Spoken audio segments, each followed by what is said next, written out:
नमस्कार मेरे प्यारे बच्चों, आप सभी का स्वागत है आपके अपने प्यारे से यूट्यूब चैनल दी ऑनलाइन कोचिंग में। दोस्तों मैं हूं तेज और आज की इस वीडियो के अंदर हम कक्षा 10 का चैप्टर 4 जिसका नाम है, क्या नाम था चैप्टर का, क्या नाम था, द्विघात समीकरण, उसका हम आज प्रश्नावली 4.1 करने वाले हैं। हमने इसका परिचय देख लिया है। कोई बहुत बड़ा परिचय नहीं था और कोई बहुत ही कठिन परिचय नहीं था, बहुत ही आसान था।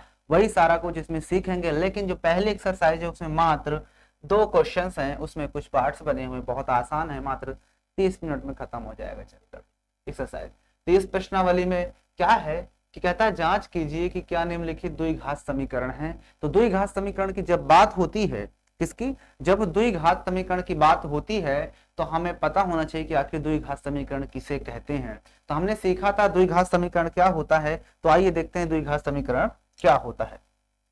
लेकिन उससे पहले एक आप लोगों को मोटिवेट करने के लिए एक शायरी है जो कि आपके दिल में उतारते हैं। शायरी को क्या लिखा है कि लक्ष्य पूरा उसी का होता है जो रखता है मर मिटने का जुनून।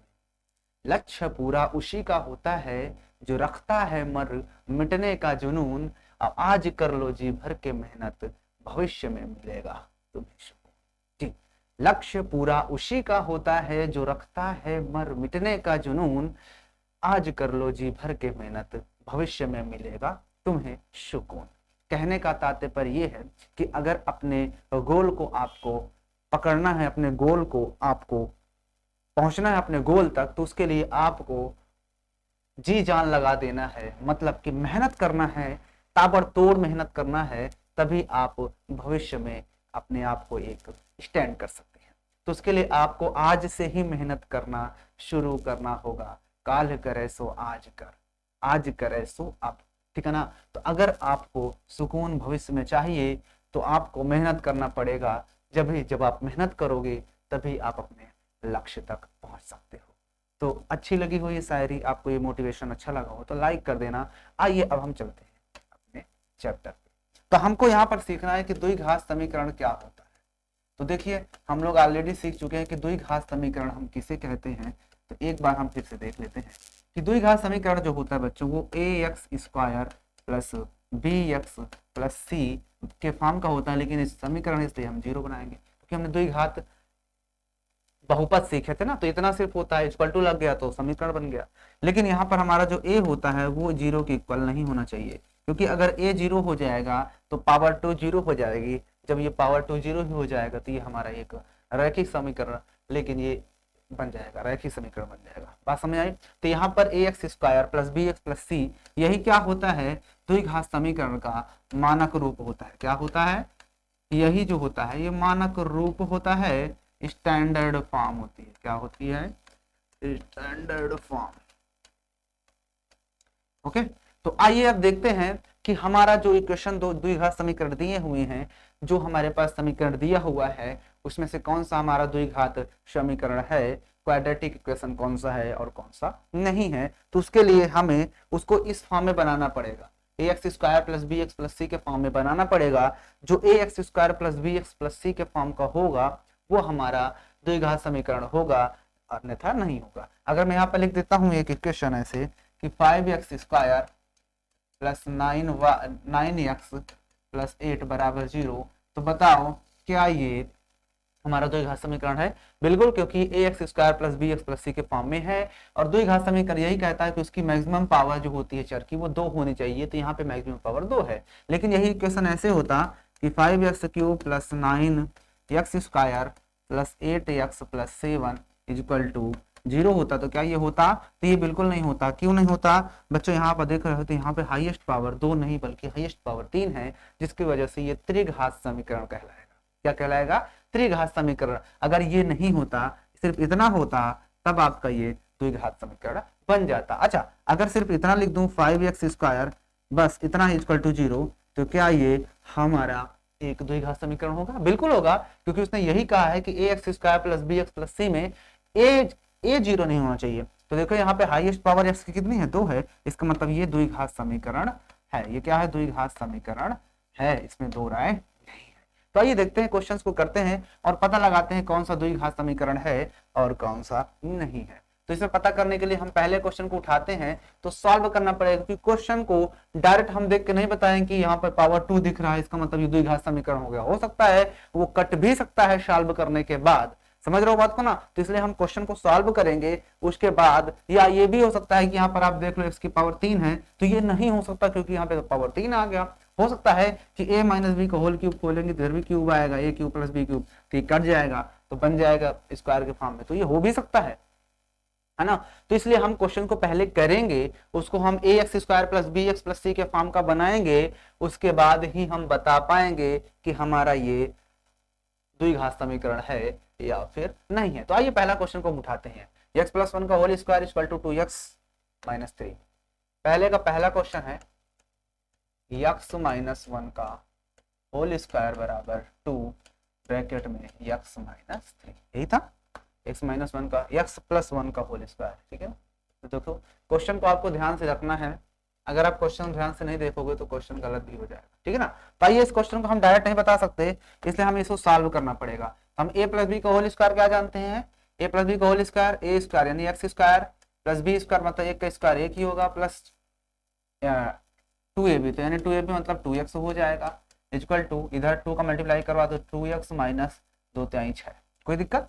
अब हम दोनों को इधर ले आते हैं, तो देखो आपको 2x तो 2x डायरेक्ट कट जाएगा क्योंकि आपको सीधा सीधा दिख रहा है, ठीक है ना। तो इधर आपका बचा एक्स क्यूब स्क्वायर प्लस 1 बचता है, और इस प्लस को इधर लाओगे तो प्लस 6 हो जाएगा, इक्वल टू 0 बचेगा। अब यहाँ पर आप देखोगे तो एक्स स्क्वायर प्लस का 7 इज इक्वल टू 0 हो जाएगा। अब मुझे ये बताओ, आप मुझे ये बताओ कि क्या ये a x square plus b x plus c के फॉर्म का है? बिल्कुल है, क्योंकि अगर आप इसको लिखना चाहते हो तो ऐसे लिख सकते हो, a x square plus b x जो नहीं है तो आप उसको ऐसे लिख सकते हो ना, बी इंटू मतलब कि बी मतलब 0 है तो आप चाहो तो 0 इंटू एक्स लिख दो, 0 इंटू एक्स प्लस सी मतलब 7 है इक्वल टू 0। तो आपको दिख रहा है कि ये है समीकरण, देख सकते हो ये समीकरण a x square plus b x plus c बराबर 0 के रूप का है, अतः दिया गया समीकरण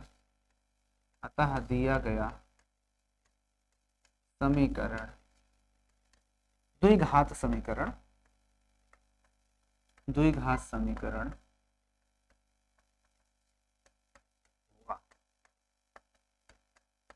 हमने इस क्वेश्चन को सॉल्व किया और यहाँ पर हमारा देखो a x square plus b x plus c के फॉर्म का बन रहा है, क्योंकि हमें पता है कि हमारा द्विघात समीकरण वही होगा, इक्वल टू होना चाहिए, और साथ में द्विघात के लिए उसमें जो हमारा चर होता है उसकी हाईएस्ट पावर 2 होनी चाहिए, उसके अलावा कुछ हो चाहे ना हो वो हमारा द्विघात समीकरण होता है। तो इसका मतलब ये जो आया है ये द्विघात समीकरण है, तो इसको हमने कंपेयर, देखो इसको हम ऐसे लिख सकते हैं, तो मैं लिख के दिखा दूंगा, अगर नहीं लिखोगे तब भी सही है, ठीक है ना। अगर आप ऐसे नहीं लिखोगे तब भी सही है, लिख दोगे तो कोई गलत नहीं है और अच्छा लगेगा, ठीक है ना। तो इस तरह से हमने दिखा दिया कंपेयर करके कि इसके फॉर्म का है, तो ये क्या है, एक द्विघात समीकरण है। तो आपने नोट कर लिया होगा। आइए चलते हैं नेक्स्ट क्वेश्चन पे, आप मेरे साथ देखते जाइए, क्वेश्चन को करते जाइए कॉपी पे, आपको सारे क्वेश्चन समझ में आ जाएंगे, ऑलमोस्ट सारे क्वेश्चन बता दूंगा। चलो इसको देखते हैं, थोड़ा सा कर देते हैं।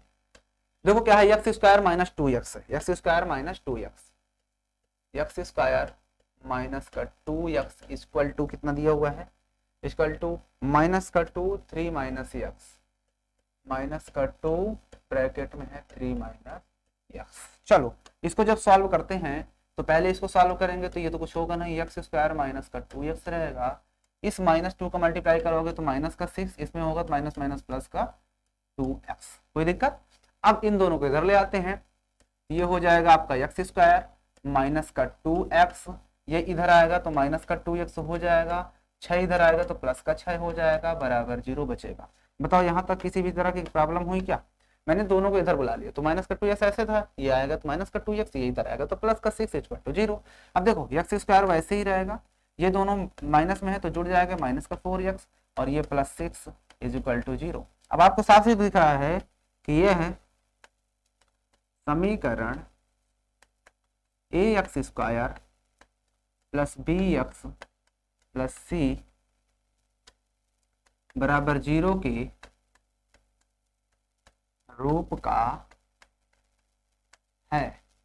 अतः दिया गया समीकरण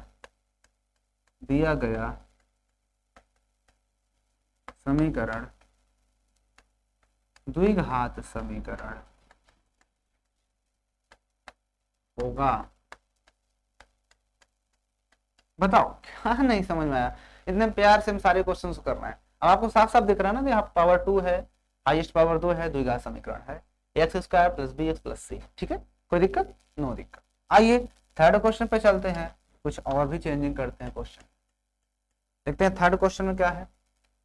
ये क्वेश्चन है x minus two X plus one, X minus two X plus one, X minus two X plus one is equal to X minus one X plus three, X minus one X plus.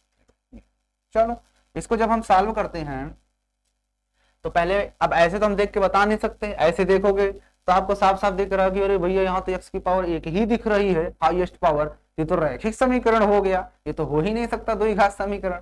तो ऐसा नहीं होता बचवा, क्योंकि यहाँ पर आप देख रहे हो कि मल्टीप्लाई में है, और मल्टीप्लाई में कभी भी चर होता है, वेरिएबल्स होते हैं, तो उनकी पावर बढ़ती है, हमेशा जुड़ जाती है पावर। तो यहाँ पर एक x यहाँ दिख रहा है, एक यहाँ, तो x की पावर 2 जरूर मिलेगा। बाकी वो बात की बात है कि बनेगा या नहीं बनेगा, लेकिन आप अभी देखकर नहीं अंदाजा लगा सकते हो कि ये होगा या नहीं होगा। तो देखो x का मल्टीप्लाई दोनों में होगा, मन नहीं पड़ता सब में, तो x का इन दोनों में, x का x में तो x स्क्वायर, फिर से x का इसमें तो प्लस का x, काम खत्म। अब माइनस 2 का इसमें तो माइनस का 2x, अब माइनस 2 का प्लस 1 में तो माइनस का 2 हो जाएगा, इक्वल टू इसी तरह से x का x में तो x स्क्वायर, फिर से x में 3 में तो 3x, काम खत्म। अब माइनस 1 का x में तो माइनस का x, माइनस 1 का 3 में तो माइनस का 3। ठीक है ना, ओके।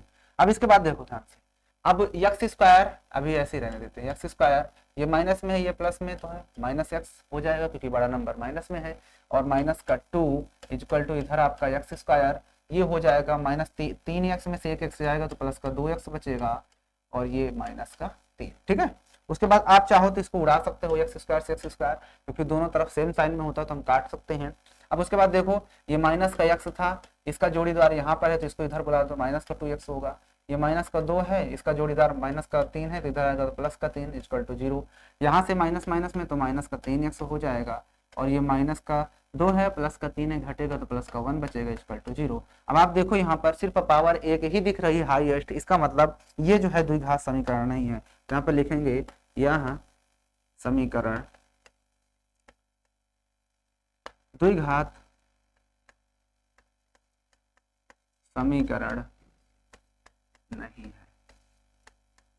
अब मैं एक लाइन छोड़ दिया हूं, ठीक है ना, आप लिख देना कि दिया हुआ समीकरण ax square plus bx plus c बराबर 0 के रूप में नहीं है, अतः दिया गया समीकरण द्विघात समीकरण नहीं है या नहीं होगा। ठीक है ना, तो आप उस लाइन को लिख सकते हो, और लिखना जरूर, कंपेयर करोगे हाँ कि ये दिया गया समीकरण ax square plus bx plus c बराबर 0 के फॉर्म का नहीं है, अतः यह द्विघात समीकरण नहीं होगा। तो आप इस चीज को लिख सकते हो। आइए चलते हैं नेक्स्ट क्वेश्चन पे, क्वेश्चन नंबर 4।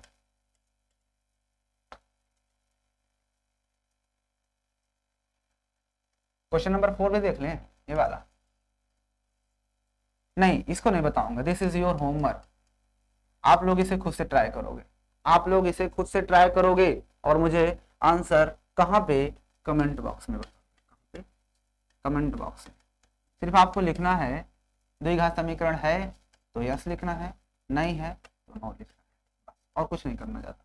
ठीक है, ओके। और सॉल्यूशन आपको खुद अपनी कॉपी पे करना है ईमानदारी से। आइए हम 5 नंबर को देखते हैं, 5 नंबर हम देखेंगे, ठीक है ना। 5 नंबर,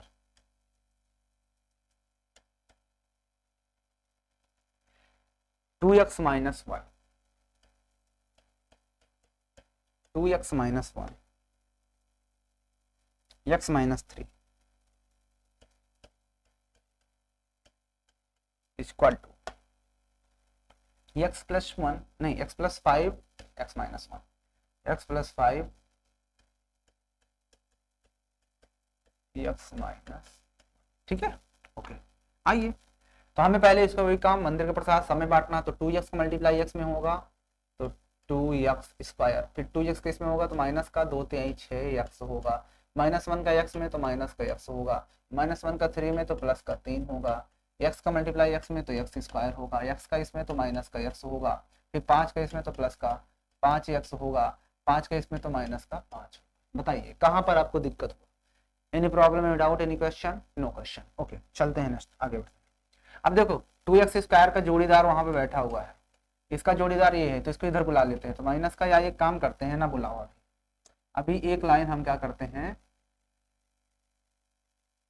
नहीं बुलाते अभी, ठीक है, अभी हम नहीं बुलाते। देखो 2x स्क्वायर, ये दोनों सेम साइन में है तो माइनस का 7x हो जाएगा, और ये प्लस का 3 वैसे ही है, इक्वल टू इधर भी देखो x स्क्वायर, ये दोनों अपोजिट साइन में है तो घट जाएगा, बड़ा नंबर प्लस में है इसलिए 4x माइनस का 5। ठीक है, अब देखो 2x स्क्वायर का जोड़ीदार जो है 2x स्क्वायर का जो जोड़ीदार है 2x स्क्वायर का, तो इसका जोड़ीदार ये x स्क्वायर उधर है तो माइनस का x स्क्वायर, माइनस का 7x लिख दिया। इसका जोड़ीदार ये है जिसको मैंने 4x को इधर, फिर प्लस का 3 था इधर, इसको इधर बुला लिया तो ये प्लस का 5 हो जाएगा, इक्वल टू उधर 0 बचा। है राइट? ओके, अब देखो 2x स्क्वायर से एक x स्क्वायर चला जाएगा, x स्क्वायर बचेगा, 7 4 माइनस का 11x हो जाएगा, इसका जोड़ीदार ये है प्लस का 8 हो जाएगा, इक्वल टू 0। तो आपको साफ साफ दिख रहा है, लिखोगे दिया हुआ समीकरण, दिया हुआ, या लिख सकते हो सीधा सीधा यहाँ, कुछ मत लिखो, सीधा लिख दो यहाँ, यह समीकरण ax square plus bx plus c बराबर 0 के रूप का है। अतः दिया गया समीकरण, अतः दिया गया समीकरण, अतः दिया गया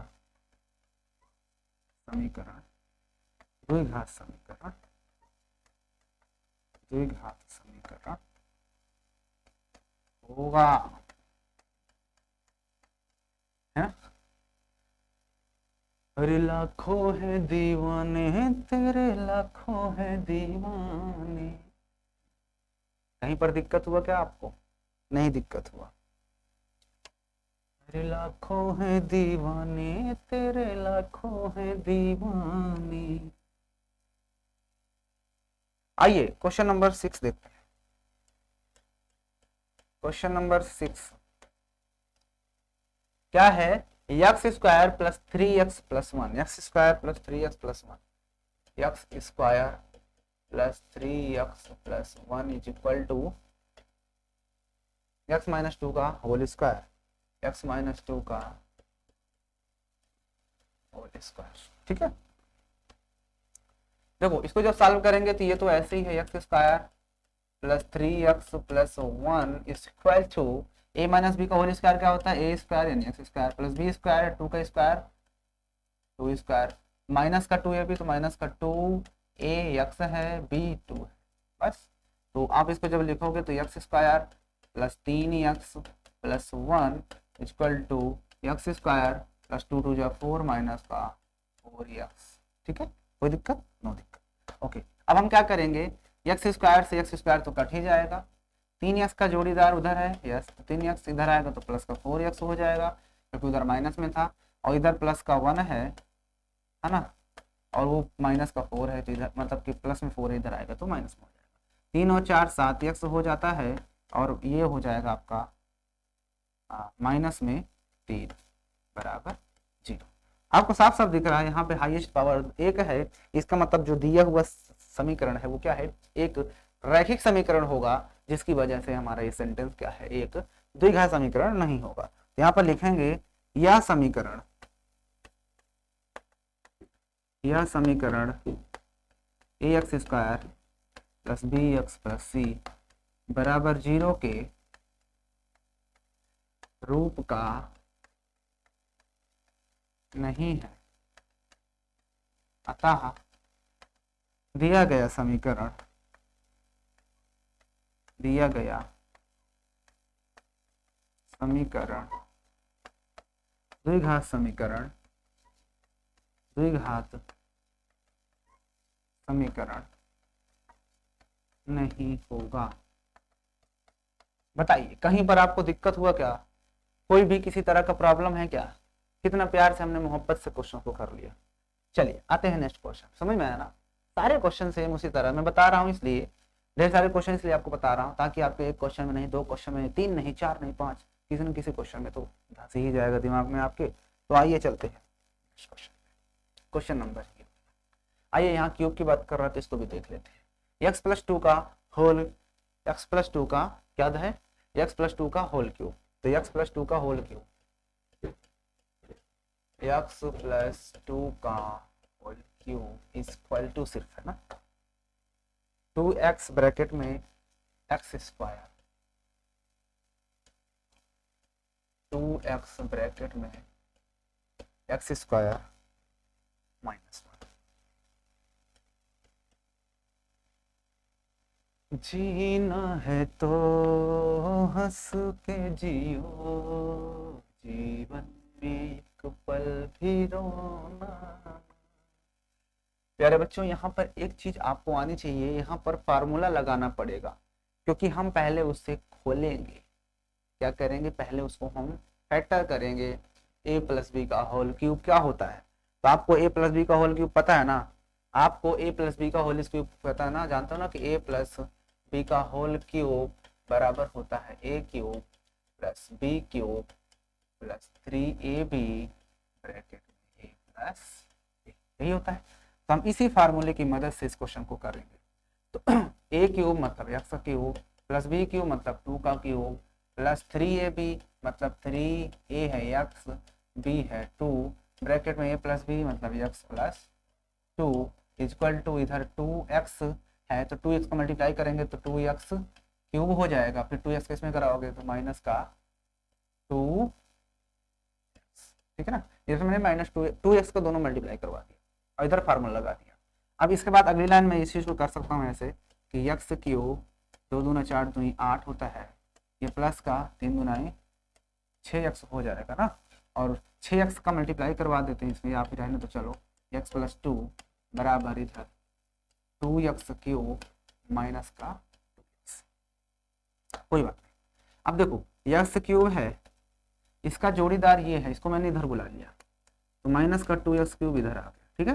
फिर है ये प्लस का 8, ठीक है ना, प्लस इसका मल्टीप्लाई करवा देते हैं तो 6x² हो जाएगा, इसका मल्टीप्लाई कराओगे तो 6x², फिर 6x का इसमें कराओगे तो प्लस का 6 दूना 12x, और इसको भी इधर बुला लेते हैं ना, क्योंकि इसको नहीं बुलाया ना इधर, इसको इधर बुला लो तो प्लस का 2x बराबर 0। नहीं समझ में बात, मैंने x³ को ऐसे ही रखा, ये 2x³ को उधर से मैंने इधर बुला लिया, इसका जोड़ीदार था इसी के पास रखा, प्लस में था इधर आया माइनस में, ये +8 वैसे ही रख दिया, फिर ये 6x का मल्टीप्लाई दोनों में करवा दिया तो 6x², फिर इसमें तो 6 दूनी 12x, ठीक है। और इसके बाद इसको भी बुला लिया इसके बगल में, तो प्लस माइनस में था इधर प्लस में इक्वल टू 0, ठीक है।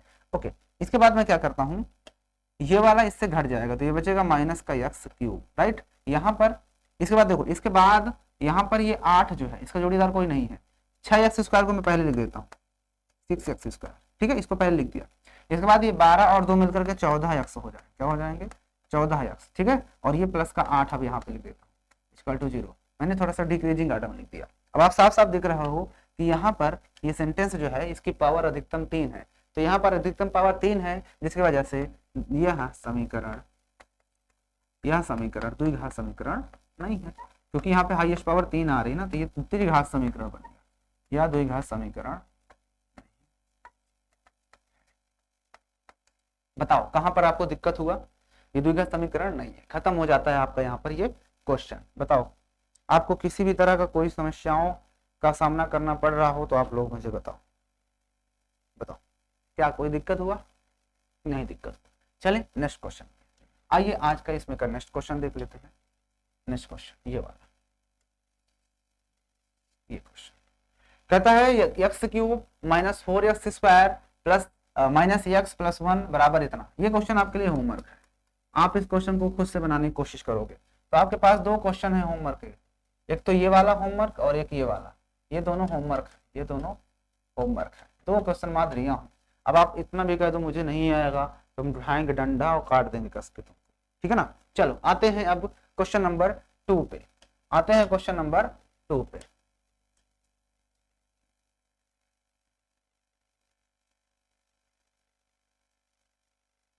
आइए क्वेश्चन नंबर 2 क्या कह रहा है, कहता निम्नलिखित स्थितियों को द्विघात समीकरण के रूप में व्यक्त कीजिए, निरूपित कीजिए।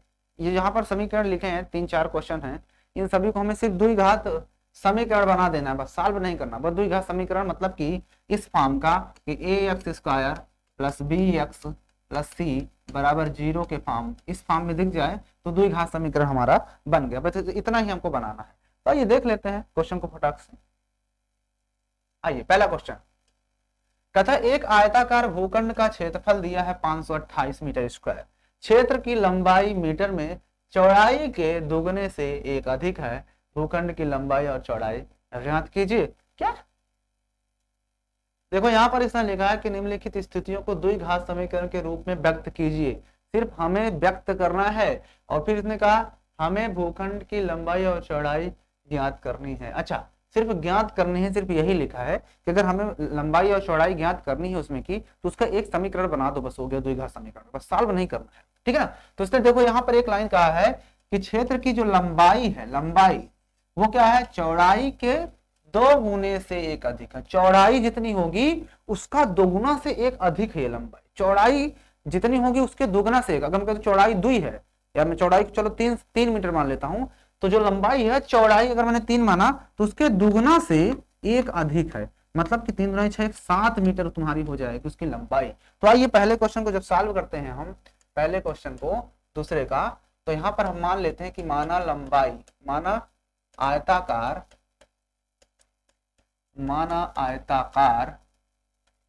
भूखंड की चौड़ाई बराबर यक्स मीटर, ठीक है ना। तो जब ये चौड़ाई हमने तो माना तथा ना, इतना मान लिया, तो आयताकार जो भूखंड है उसकी लंबाई क्या हो जाएगी, लंबाई। तो उसने कहा है कि जो लंबाई है वो चौड़ाई के 2 गुने से, तो चौड़ाई का 2 गुना 2x हो जाएगा, उससे भी एक अधिक है, ये लो एक अधिक, कितने मीटर क्या हो जाएगा, उसकी लंबाई हो जाएगी। अब आते हैं प्रश्नानुसार।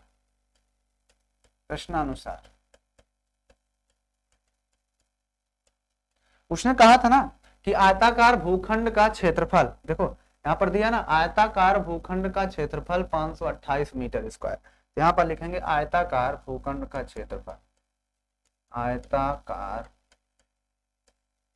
भूखंड का क्षेत्रफल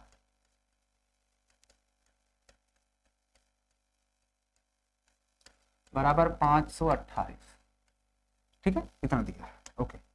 अब मुझे ये बताओ कि आयताकार भूखंड का क्षेत्रफल क्या होगा, क्योंकि हमारा ये लंबाई गुणे चौड़ाई होगा, क्योंकि आयत है तो आयत का क्षेत्रफल क्या होता है, लंबाई गुणे चौड़ाई, यानी यक्स और ब्रैकेट में 2x + 1 बराबर दिया है 528। बस सॉल्व कर दो, x का इस्तेमाल है तो 2x स्क्वायर और फिर प्लस का x हो जाएगा इक्वल टू 528। लेकिन हमें तो उसके फॉर्म बनाना, तो 2x स्क्वायर ये प्लस का x माइनस का 528 बराबर 0, यही आपका आंसर। क्योंकि उसने कहा कि सिर्फ द्विघात समीकरण बनाना हो गया, ये लो द्विघात समीकरण के फॉर्म में नहीं दिख रहा क्या answer, this is your answer, क्योंकि उसने सॉल्व नहीं करना है, बस यही करना है, हो गया। चलिए आगे समझ में, ओके। आइए नेक्स्ट क्वेश्चन पे जाते हैं, दूसरा क्वेश्चन।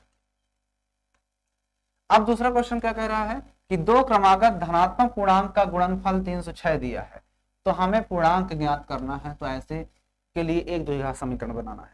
तो क्रमागत 2 धनात्मक पूर्णांक पता होना चाहिए जो क्रम से आता है। अगर पहला धनात्मक मैंने 2 मान लिया तो 2 के बाद क्रमागत क्या आएगा, 3 आएगा, 3 के बाद क्या आएगा, 4 आएगा, 4 के बाद क्या आएगा, 5। धनात्मक, ऋणात्मक नहीं कहा है, यानी कि 2 था तो 2 में मैंने 1 जोड़ा तब जाके 3 आया, फिर 3 था तो 3 में मैंने 1 जोड़ा तो 4 आया। इसका मतलब कि मुझे अगला निकालने के लिए 1 जोड़ना पड़ रहा है। तो यहाँ पर हम मानेंगे दूसरे क्वेश्चन के लिए हम मानेंगे यहाँ पर बचवा, माना प्रथम क्रमागत सम संख्या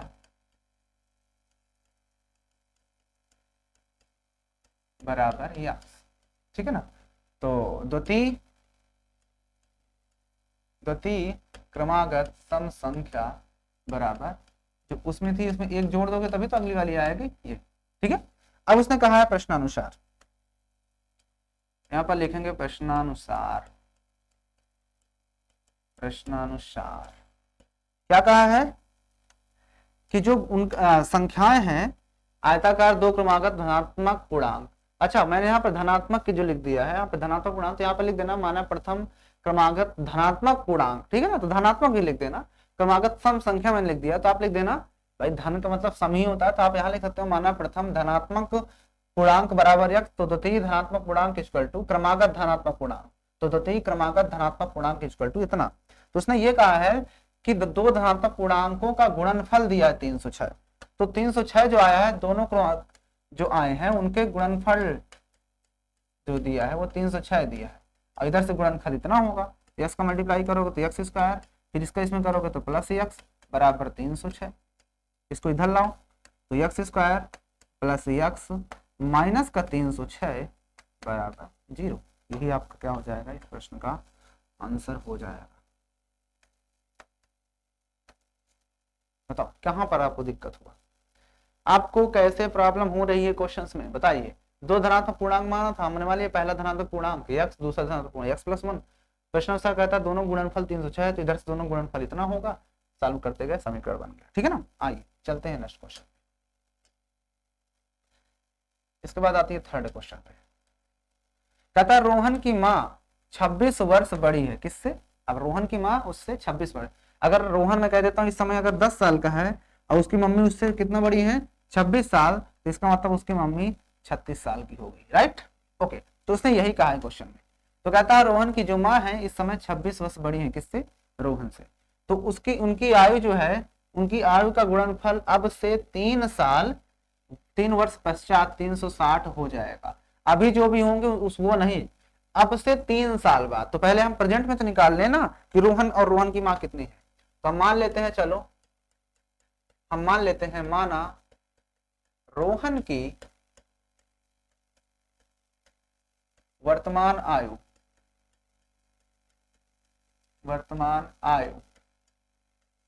बराबर x वर्ष, क्या मानेंगे, x वर्ष। तो उसकी रोहन की मां कितनी हो जाएगी, तो यहां पर लिखेंगे रोहन की मां की वर्तमान आयु,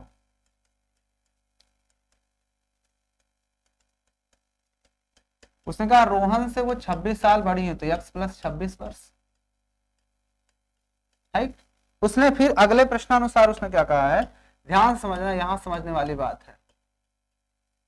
प्रश्नानुसार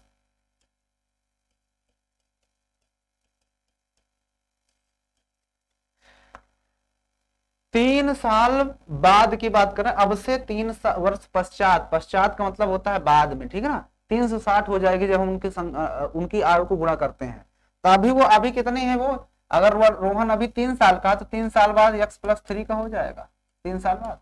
और उसकी माँ जो है वो 3 साल बाद, x प्लस 26 अभी है, 3 साल बाद 3 और बढ़ जाएंगी, फिर जो आता है उनके गुणनफल का कितना हो जाएगा, 360 हो जाएगा। तो उसने ये कहा था कि अभी नहीं, 3 साल बाद जितना भी होगा उनका गुणा कर दिया जाएगा, उनकी वर्षों को, उनकी आयु को, तो 360 के बराबर होता है। तो ये यहां से आ गया। अब देखो ये तो x प्लस 3 ही रह जाएगा, लेकिन इसको हम x प्लस 29 लिख सकते हैं, है ना, बराबर 360। बस इसको मल्टीप्लाई करवा देते हैं, तो x का मल्टीप्लाई तो x स्क्वायर, इसमें x का मल्टीप्लाई इसमें तो प्लस का 29x हो जाएगा, फिर 3 का करवाओगे इसमें तो प्लस का 3x, अब प्लस 3 का इसमें भी होगा तो 3 9 27 होता है ना, 3 9 27, 3 दूना 6 2 8, है ना, 3 9 27, 2 कैरी, 3 दूना 6 2 8, ठीक है, इक्वल टू 360, ठीक है। ओके, अब उसके बाद x स्क्वायर तो वैसे ही, इसको कोई जोड़ीदार नहीं है, 29x जुड़ जाएगा इसमें तो कितना होगा, 9 3 12 यानी 32x हो जाएगा, और प्लस 87 है और उसको इधर बुला लो तो माइनस का 360 बराबर 0। अब आप इसको क्या लिख सकते हो, x स्क्वायर और प्लस का 32x ही रहेगा, 32x ही रहेगा। ये घट जाएगा, बड़ा नंबर माइनस में, इसमें माइनस में ही आएगा। 0 से 7 घटाओगे तो 0 से 7 घटेगा नहीं, तो 10 से 7 जाएगा तो 3 आएगा, और ये बचा 5, तो 5 से 8 जाएगा नहीं, 15 में 7 गया, 8 7 15, और ये बचा हमारा 2, तो 273 बराबर 0, ठीक है ना। 7 3 10 होता है, 8 7 15 1 16 2 1 3, ठीक है। तो इसका मतलब हमारा जो आंसर आया वो इतना आ जाएगा इस प्रश्न का आंसर। बताइए, द्विघात समीकरण बन गया, हो गया, खत्म काम, टाटा बाय बाय। अब इसके बाद हम इस क्वेश्चन को आसानी से सॉल्व कर सकते हैं, जो कि तुम भी कर सकते हो, ठीक है ना। तो उम्मीद है आपको यहाँ तक चीजें क्लियर हो चुकी होंगी। आइए चलते हैं अब लास्ट क्वेश्चन पे, ठीक है ना। उम्मीद है समझ में आएगा, समझ, ओके। वहां कहा था रोहन की जितना भी साल है उसकी जो माँ है उससे 26 साल बड़ी है। फिर कहा 3 साल बाद जो एज आती है तो x + 3, उसकी माँ अगर x + 26 है तो 3 साल बाद 3 और जोड़े x + 29 हो जाएगी। फिर उनकी एज का जो गुणनफल है वो 360 के बराबर था, तो हमने वही चीज करके सॉल्व करते चले गए, आंसर आ गया। आइए आज का लास्ट क्वेश्चन देखते हैं। रेलगाड़ी, अरे रेलिया बहरन पिया को लिए जाए रे। कहता है एक रेलगाड़ी 480 किलोमीटर दूरी समान चाल से तय करती है। यदि उसकी चाल 8 किलोमीटर पर आवर कम होती है तो वह उसी दूरी को तय करने में 3 घंटे अधिक लेती। तो कहता है हमें रेलगाड़ी की चाल ज्ञात करनी है। तो कोई बात नहीं, जो पूछ रहा है रेलगाड़ी की चाल ज्ञात करनी है तो हम चाल को ही मान लेते हैं। तो आइए लास्ट क्वेश्चन 2 का, तो हम मान लेंगे माना रेलगाड़ी की चाल, माना रेलगाड़ी की चाल बराबर x किलोमीटर पर आवर। अब उसने ये कहा है कि 480 किलोमीटर जाने में दूरी समान तय चाल से, उनके जो समय है वो सेम है। तो मुझे बताओ समय बराबर होता क्या है? समय बराबर दूरी बटा चाल, यही तो होता है ना, दूरी बटा चाल। तो समय को मैं टी मान लूं या समय को समय ही रहने देता हूं? चलो मैं नहीं लिखता हूं, समय, समय बराबर दूरी कितनी है? 480 थी। किस चाल से जा रहा था? यस की स्पीड से, ठीक है, ओके। तो इसके इक्वेशन नंबर 1 बढ़ा देते हैं, ठीक है। अब क्या करता है वो, अब आगे उसने देखो क्या कहा है कि यदि उसकी चाल 8 किलोमीटर प्रति घंटा कम कर दी जाती है। अब यहां पर लिखेंगे यदि चाल 8 किलोमीटर पर आवर कम हो तो रेलगाड़ी की नई चाल, तो रेलगाड़ी की नई चाल क्या हो जाएगी? अब उसने क्या किया है, पहले तो x की स्पीड से जा रहा है लेकिन अब 8 किलोमीटर कम कर दिया। यानी पहले अगर वो x से जा रहा था, अब 8 किलोमीटर कम कर दिया, यानी अब उसकी speed x - 8 kilometre per hour हो गई होगी।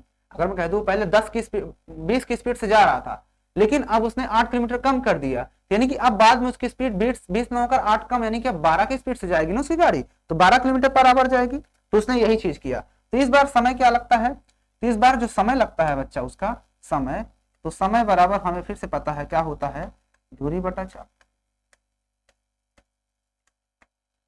है ना। तो इस बार दूरी क्या हो जाएगी? दूरी, तो यहाँ पर समय रहने देते हैं, समय को समय ही, दूरी तो 480 ही है लेकिन इस बार समय हो जाएगा x - 8। नहीं समझा बात? मतलब 4, क्योंकि उसने 8 किलोमीटर प्रति घंटा कम कर दिया। तो ये हो गया आपका इक्वेशन नंबर 2। नहीं समझा बात? आपको यहां तक नोट करना है।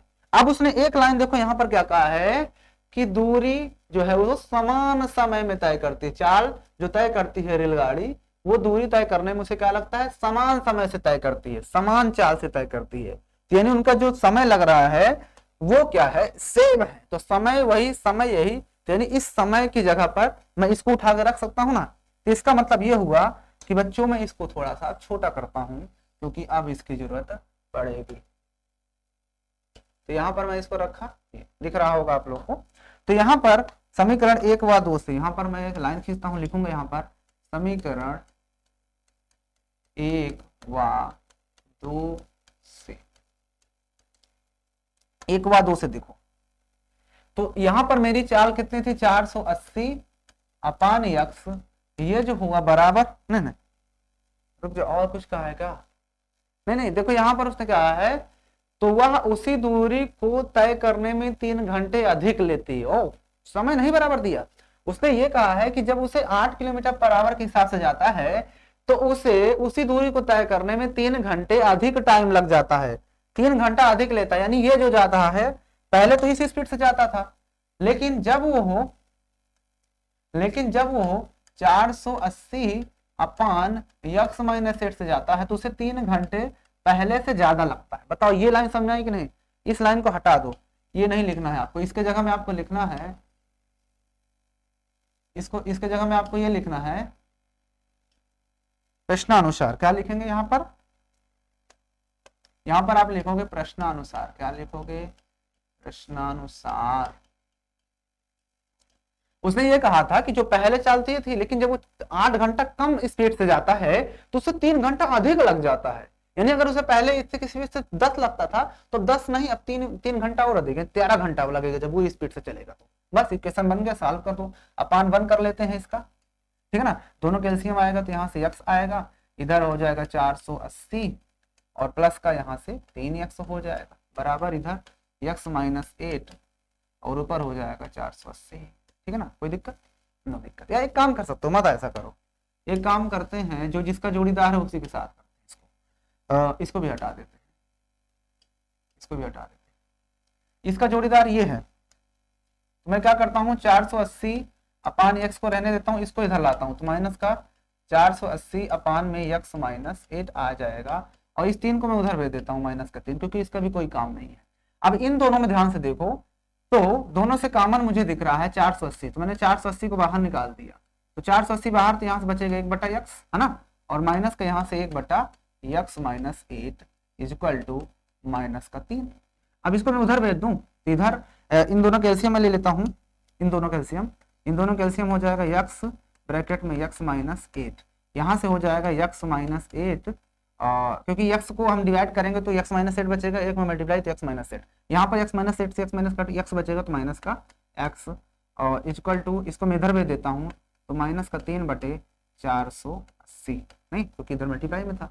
अब देखो यहाँ पे x से x कट जाएगा, है ना, x से x कट जाएगा और ये 3 कम 3 16 3 48 180 आएगा, 180 और यहाँ पर ये, तो मैं क्या करता हूँ इसको लिख लेता हूँ एक बार, तो माइनस का 8 बटे x का मल्टीप्लाई इसमें करवा दो तो x स्क्वायर और x का इसके साथ भी होगा, x का इसके साथ भी होगा, तो माइनस का 8x, ठीक है, बराबर इधर आएगा माइनस का 1 ऊपर और अपान में 160। अब मुझे क्रॉस मल्टीप्लाई करवाना है, तो क्रॉस मल्टीप्लाई करवाओगे तो इसका इधर होगा तो माइनस का इसमें भी होगा, माइनस या माइनस से माइनस काट देते हैं, माइनस से माइनस कैंसिल, ठीक है। अब इसका मल्टीप्लाई 1 में करवाओगे तो आएगा आपका पास x स्क्वायर माइनस का 8x और बराबर इसको उधर भेज देते हो तो 16 8 128 होता है, क्या होता है 16 8 128 और ये 0, है ना, 16 8 128 8 8 48 8 1 8 4 12 180, ठीक है। तो मैं क्या करता हूँ, अब आप ध्यान से देखना कि ये उधर है 1280 उधर है, जब इधर आएगा तो किस में आएगा, जब ये इधर आएगा तो इधर उधर प्लस में इधर आएगा तो माइनस में आएगा ना, तो मैं क्या करता हूँ इसको सीधा सीधा मैं इधर ही बुला लेता हूँ, माइनस में इक्वल टू 0 लिख देता हूँ और यही आपके पास क्या होगा, इस प्रश्न का आंसर हो जाएगा। बताइए कितना प्यार से हमने इस क्वेश्चन को सॉल्व कर लिया, है ना आसान क्वेश्चन, बस थोड़ा सा बड़ा क्वेश्चन था। अब लास्ट तक जाते जाते क्वेश्चन तो थोड़ा बड़े हो ही जाते हैं, तो उम्मीद है आपको बहुत ही प्यार से सारी चीजें समझ में आ गई होंगी। तो अब मिलते हैं हम लोग नई एक्सरसाइज के साथ। यहाँ तक अच्छा लगा हो वीडियो तो लाइक कर देना, चैनल पे नए हो तो सब्सक्राइब कर लेना, इस वीडियो को एक बार अपने से फिर से देख लेना, थोड़ा सा ये बड़ा क्वेश्चन था, ठीक है ना। तो बस मिलते हैं हम लोग फिर नए वीडियो के साथ, नए लेक्चर के साथ, तब तक के लिए भाई खत्म हो गया है एक्सरसाइज। अब हम आएंगे 4.2 के साथ।